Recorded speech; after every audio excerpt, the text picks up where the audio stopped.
Okay. Look why everything's going down south. Like, you know, there's people being raided at their house. Criminals are being deported. Criminals, but that doesn't mean that they wouldn't go for me because they think maybe I'm Spanish, so maybe I'm a criminal too. You know, like You'd probably be in a database if you were a criminal, and then they'd find you. I'm not. And if you're not a criminal, then you have nothing to worry about.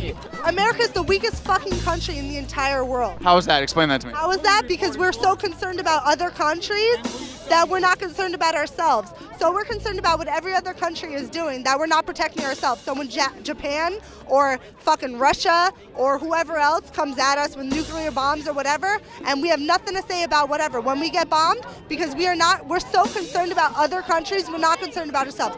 Okay, Trump is our president now, and he thinks that he's doing better by weeding out the Muslims, the terrorists, all that. He's not weeding out Muslims. Why do you keep saying that? 85% of Muslims in the world are allowed to come here. 100% is a huge fucking percentage. 15% of Muslims aren't allowed here. That's a small percentage, but 85%. You're not getting the math here, I don't think. You say 85%. No, I am getting the math. 85% are allowed here. 85.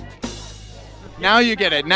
Thank you. I want to know where you stand on the issue on the Muslim ban and where you. I think it was poorly rolled out. Environment. Sure. I think it's poorly rolled out, but I think that there is a clear problem with the connection between Islam, the ideology, and people's actions in the world. I think that there are like 1.5, 2 billion Muslims in the world, and maybe 0.1% of them are jihadists. 0.1%, a very small percentage.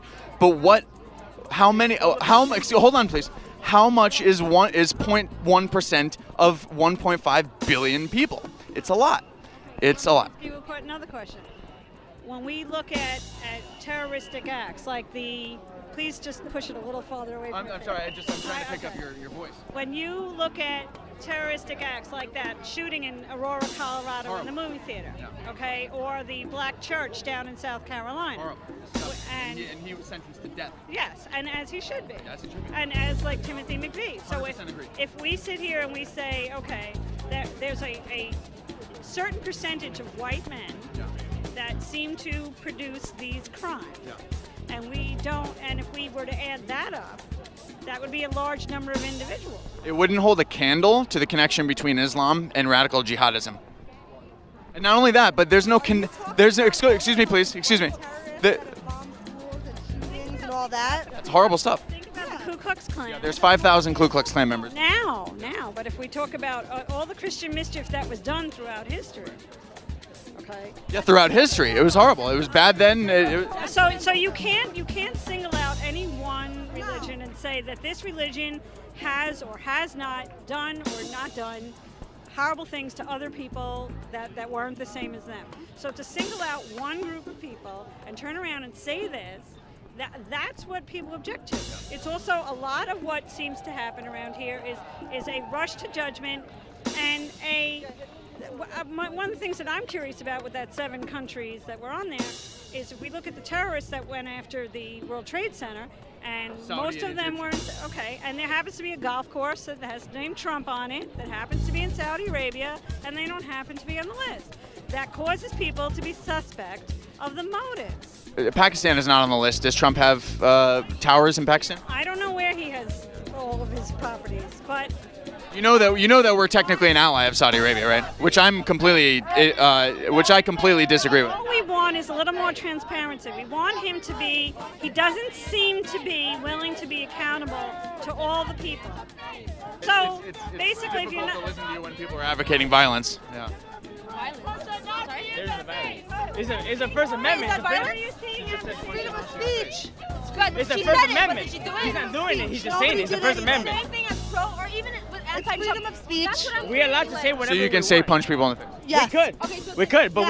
we're not I doing think it. I don't Trump's grab first around the First pussy. Amendment to say to get rid of all illegal immigrants in the legal form, like That's it. that's our illegal. Our First To Amendment. deport illegal immigrants? Yeah. So You think they shouldn't be deported? It's a This First whole Amendment to country say is built whatever we on immigrants. On immigrants, legal immigrants. Illegal to legal. No, legal immigrants. Okay. Would you step down from Who's what you're gonna doing clean now your to go house? milk a cow? I clean my own house. Who's gonna do that? I'm asking like a serious question. Would you step down to go milk a cow down south so we can have milk for everyday life? Would you do that? I'm not really sure what you're talking about. You don't understand that this perception is reality, right? Sorry? There's perception and there's reality. Yes. I mean, if you're a journalist or a blogger, you have to understand that there's perception and reality, and how people come across might not be their reality. So people here are perceiving things that aren't actual reality. Thank you. So what's the final verdict? I think that unfortunately divisiveness has outweighed cohesive coherence 100 to 1. But hopefully we can continue to talk out our problems and let reason decide what's best for the world. All in all, once again, I think we're doing pretty damn good here. Taylor signing off for Beacon of Light here at Columbus Circle in New York City. Stop supporting Donald Trump and join the brainwashed masses, ladies and gentlemen! Do it! Stop supporting Donald Trump and join MSNBC and CNN!